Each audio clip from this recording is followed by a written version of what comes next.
En ce moment, on a une économie qui est en pleine effervescence. On a les performances des entreprises qui sont a priori en train de rebondir. On a aussi la confiance des consommateurs qui semble avoir atteint son point le plus bas. Et on a des actions qui commencent à remonter, même si en fin de semaine, on a eu le discours tant attendu de Jérôme Powell qui a un peu calmé les ardeurs des investisseurs.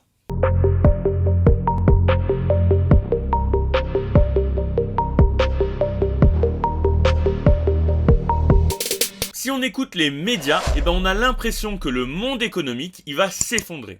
C'est une opinion qui est très populaire et surtout très relayée. On parle même de troisième guerre mondiale. Alors évidemment, il faut savoir que les médias c'est aussi un business.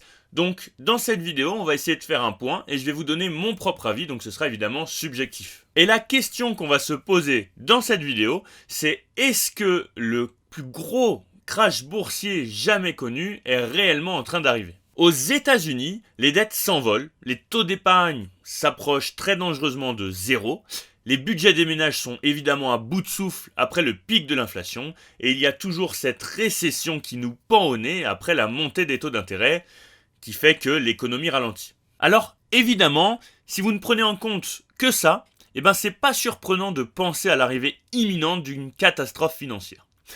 Pourquoi ce ne serait pas vrai ? Tout le monde en parle, les journaux papier, les journaux télévisés, la radio, les chaînes YouTube et j'en passe. Actuellement, c'est un peu comme si tout le monde s'asseyait, regardait et puis finalement attendait un événement bien précis, juste parce que les news et la communauté médiatique en parlent. Donc en gros, c'est un événement qui est bien évidemment 100% garanti. Et si vous n'êtes pas d'accord, vous êtes un peu un idiot parce que vous écoutez pas ce qu'on vous dit. Mais la réalité, elle est un peu plus complexe que de simplement comparer ce qui se passe aujourd'hui à ce qui a pu se passer il y a 50 ans et s'attendre à exactement la même chose avec les mêmes répercussions. En réalité, si on observe bien chaque situation, elles sont toutes différentes. Et il faut garder à l'esprit que les marchés économiques et les marchés financiers, ils réagissent pas toujours de la même façon face à un événement particulier. Je dis pas qu'il faut pas tirer des leçons des événements précédents, mais simplement que le marché, il apprend de ses erreurs et il va réagir différemment à chaque fois. Et personnellement, je préfère baser mes décisions d'investissement sur des analyses un petit peu plus détaillées de ce qu'on peut voir sur les médias. Je vous en ai déjà parlé, mais de mon point de vue, la correction qu'on a subie, c'était quand même une belle opportunité d'investissement que j'ai personnellement mis à profit pour renforcer mes positions et en ouvrir de nouvelles sur des actions que je juge évidemment rentables et fondamentalement intéressantes. Je préfère agir pendant que certains se crispent à l'idée de voir un mouvement positif ou négatif sur le marché. Et si vous connaissez un petit peu les stratégies d'investissement de Warren Buffett, une de ses règles phares en matière d'investissement, c'est « Be greedy when others are fearful and fearful when others are greedy ». En gros, soyez audacieux quand les autres ont peur et craintifs quand les autres sont gourmands. On en parle moins, mais l'inflation, elle a quand même bien reculé et on est sur la bonne voie des 2% attendus par les banques centrales, peut-être pas tout de suite, mais on s'approche quand même des 3%, et ça c'est plutôt une bonne chose. Vous voyez sur le graphique qu'on avait quand même atteint un pic mensuel à 9%, donc j'estime que redescendre vers les 3%, sachant que l'objectif de la Fed est de 2%, c'est plutôt encourageant. Actuellement, on est quand même à 3,7, ce qui est pas trop mal. On a aussi les taux d'intérêt qui devraient, je dis bien devraient entre guillemets, avoir atteint leur sommet ou du moins une bonne phase de stabilisation. Et si l'environnement géopolitique notamment ne s'aggrave pas, on devrait être pas mal. Faut aussi prendre en compte que Jérôme Powell, il a quand même un petit peu calmé tout le monde en fin de semaine, en expliquant qu'on était peut-être un petit peu trop euphorique. Donc, pendant que tout le monde panique, à l'heure actuelle, vous pouvez quand même acheter des actions à prix réduit, surtout qu'en fin de semaine, on a quand même bien corrigé. Évidemment, moi je suis plus pour attendre de voir la réaction sur les supports. On n'est pas loin de beaucoup de supports sur les actions, LVMH, Pernod Ricard, etc. Donc moi, mes ordres sont placés à ces niveaux-là. Revenons-en à notre S&P 500. Comme vous le voyez, on a quand même bien rebondi en 2023 et le crash tant attendu, comme on a notamment pu vivre pendant le Covid, même s'il a été très vite corrigé, on l'a pas encore vécu, hein. On a vécu quand même une longue correction avec une longue phase horizontale et puis vous voyez qu'on a rebondi quand même en 2023 et actuellement on est aussi en train de rebondir malgré la petite annonce de Jérôme en fin de semaine. Je dis pas qu'un vrai crash ne pourrait pas arriver, vous allez d'ailleurs voir tout de suite mon avis, et ça peut même être un crash brutal, mais dans la suite de la vidéo, c'est ce que je vais vous expliquer maintenant, vous allez voir que les données elles sont un petit peu biaisées. Même à son niveau le plus bas de septembre de l'année dernière, le marché il a chuté que de 25%. Et effectivement, quand on parle de crash boursier, on s'attend plus à une chute de 40 voire de 50%. La question c'est, est-ce qu'on s'est déjà remis de cette dernière chute ? Et une chose à prendre en compte, c'est qu'au moment où le marché a chuté, on a ChatGPT, et c'est une chose importante, qui a fait son entrée. Et n'importe quelle entreprise qui était de près ou de loin liée à l'intelligence artificielle, elle a vu le cours de son action exploser. Vous avez peut-être entendu parler des 7 amazing actions qui font remonter le S&P 500, avec notamment Apple, Microsoft, Alphabet, Nvidia, ou encore, mais c'est plus discutable, Amazon et Tesla. Et oui, sans ces grosses entreprises, le reste des entreprises du S&P 500 n'a pas fait de bons résultats sur le marché boursier.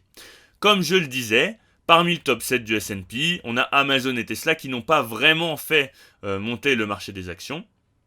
Depuis le crash, entre guillemets, du marché des actions qui a débuté vers janvier 2022, on a Amazon et Tesla qui ont tous les deux sous-performé le S&P 500.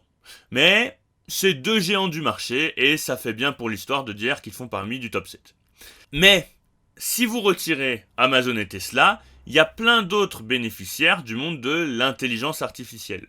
Des entreprises comme Adobe, ServiceNow, Synopsys, etc.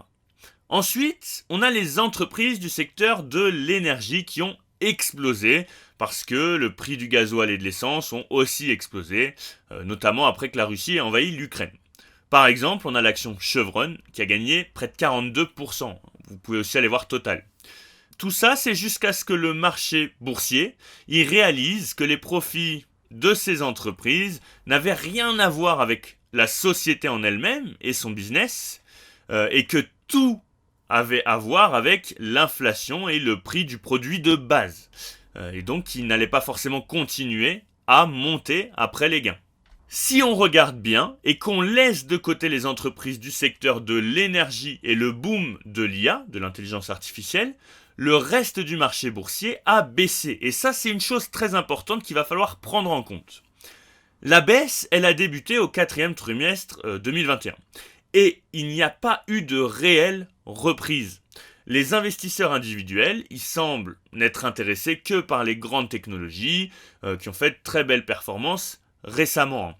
On peut par exemple prendre l'action Téléperformance qui a été boudée en bourse, notamment à cause de son retard vis-à-vis de l'intelligence artificielle. Alors que Téléperformance, c'est une action qui a des super fondamentaux, sauf que les acheteurs, ils se sont enfuis. Il y a une vidéo super intéressante à ce sujet de Tammy Cabage que je vous invite à aller voir. Laissez-moi juste vous montrer les chiffres qui peuvent vous faire réfléchir. Durant les 3 dernières années, on a vu l'inflation s'enflammer au sein de l'UE et au sein des États-Unis particulièrement.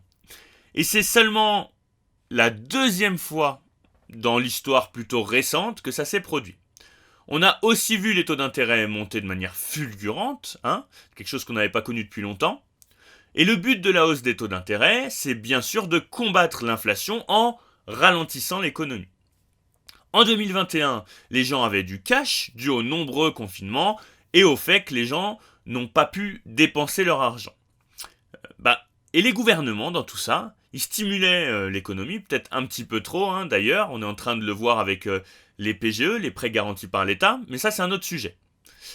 La réaction de cette injection d'argent liquide dans le circuit économique, c'était inévitable. L'inflation a monté en flèche. Et tout d'un coup, tout le monde est passé de payer ses crédits à la consommation et épargner, à l'extrême opposé. Dans ce cas de figure, il y a deux choses qui se multiplient et qui font un petit peu effet boule de neige. La première, c'est l'absence réelle de pouvoir d'achat, parce que les salaires n'ont pas totalement suivi le cours de l'inflation, et notamment en Europe, c'est moins le cas aux US. Donc, quand le prix de la nourriture et du gasoil ont augmenté, notre salaire à la fin du mois, lui, il n'a pas augmenté autant. Donc à la fin, la population a moins d'argent à dépenser, donc le pouvoir d'achat baisse. Et on a vu une contraction du taux de croissance à de nombreuses reprises en 2022. En plus de la baisse du pouvoir d'achat, la population a perdu confiance. La confiance du consommateur, c'est un des facteurs les plus importants pour que le marché boursier se porte bien. Mais c'est aussi un des facteurs qui est le moins apprécié, le moins compris. À la fin de 2022, la confiance des consommateurs, elle était au plus bas. Les gens ne dépensaient pas d'argent, à moins de réels besoins, de nécessité. Et ça s'est confirmé par plusieurs études, notamment dans les ventes de voitures neuves, les voyages, etc. Mais ça se ressentait pas finalement au niveau du produit intérieur brut, c'est-à-dire du PIB. Et oui, attention, c'est trompeur, c'est pas le reflet de la réalité économique, parce que ce sont des données qui sont ajustées en lien avec l'inflation, qui a aussi un impact sur ces chiffres. Je vais essayer de vous vulgariser tout ça. Les dépenses et les factures d'énergie, elles sont en avance sur l'inflation. Le prix du pétrole, il est en avance lui aussi sur l'inflation, et on a le prix de la nourriture qui est monté bien plus que le taux d'inflation moyen durant ces 2 dernières années. Le fait que les gens sentent que les prix augmentent, c'est quelque chose qui doit nous alerter. La perception, le ressenti des gens sur la situation, c'est basé sur ce qu'ils font, ce qu'ils voient et ce qu'ils expérimentent tous les jours. Les gens dépensent de l'argent sur certaines choses parce qu'ils n'ont simplement pas le choix de le faire. On pense notamment à l'essence pour aller travailler, aller chercher son enfant à l'école, et on parle évidemment de biens de consommation primaires. Mais d'un autre côté, on a les ventes de voitures neuves qui sont en berne, les ventes de produits de luxe qui baissent, on l'a vu avec le secteur du luxe, avec LVMH que je suis de près évidemment, et les dépenses touristiques qui font plus partie des budgets des ménages. En gros, toutes les activités et achats non essentiels sont laissés de côté. On peut d'ailleurs prendre ceux qui comprennent le mieux la confiance du consommateur, c'est les publicitaires. Dès que les gens arrêtent de dépenser leur argent, les publicitaires arrêtent leur campagne de pub parce qu'ils sont très attentifs finalement à leur retour sur investissement. Si on prend par exemple Pinterest, qui a récemment publié ses résultats, on voit que les données sur leur chiffre d'affaires, on voit que la croissance finalement du chiffre d'affaires, elle a chuté de 4% durant le 4e trimestre de l'année passée. Ensuite, il a rebondi de 5%, de 6%, et maintenant on est à 11%. Si on regarde maintenant les revenus publicitaires de Facebook, on a le 4e trimestre 2022, vous voyez qu'on a eu une chute. Le premier trimestre 2023, on est un peu mieux, et le 2e trimestre, encore mieux, etc. etc. Je pense que vous voyez où je veux en venir. Alors attention, parce que ces rebonds, ils viennent pas réellement des revenus publicitaires. Regardez Facebook, on voit que leur base d'utilisateurs, elle a par exemple augmenté de façon assez conséquente, de 2,93 à 3,14 milliards pour l'année dernière. Pour une entreprise qui est si implantée dans ce domaine et qui a déjà beaucoup d'usagers, c'est un taux de croissance assez intéressant. Mais si vous enlevez ça, la croissance dans les dépenses publicitaires, elle est de 15% chaque année. Ce qui est assez bien comparé à ce qui s'est passé l'année dernière. Le nombre d'usagers Pinterest, on voit qu'il a lui aussi augmenté de 8% en un an. Partant de ce principe, leur revenu publicitaire, il a augmenté que de 3%. Finalement, ici, on est en train de voir uniquement le tout début du rebond de la confiance des consommateurs. Et si le taux publicitaire, il revient à si les taux ils reviennent à ce qu'ils étaient avant le crash de 2022, ces entreprises, elles devraient beaucoup en bénéficier. Pour ce mois d'octobre, je dois quand même apporter une nuance. On voit lentement remonter le taux des revenus publicitaires, donc cette confiance pourrait être en train de revenir. En dehors de la bulle IA et les secteurs de l'énergie et de la nourriture, l'histoire, elle est la même partout. Tesla a réduit ses prix et les investisseurs ont été surpris. Ils ont réduit leurs prix pour gonfler les ventes et on a donc eu des investisseurs qui ont été surpris quand les données ont montré un ralentissement du cours de l'action, du chiffre d'affaires de l'action, et de ses marges. Donc finalement, l'action elle a baissé de 25% récemment et ça continue. On a plusieurs actions qui sont pas directement reliées à l'inflation ou à l'intelligence artificielle, qui sont en berne et qui ont baissé d'environ 50% au plus. Donc finalement, on est spectateur d'un marché boursier où les actions sont vendues à prix bas et historiquement, cette tendance boursière, elle arrive qu'une fois par décennie si on est chanceux.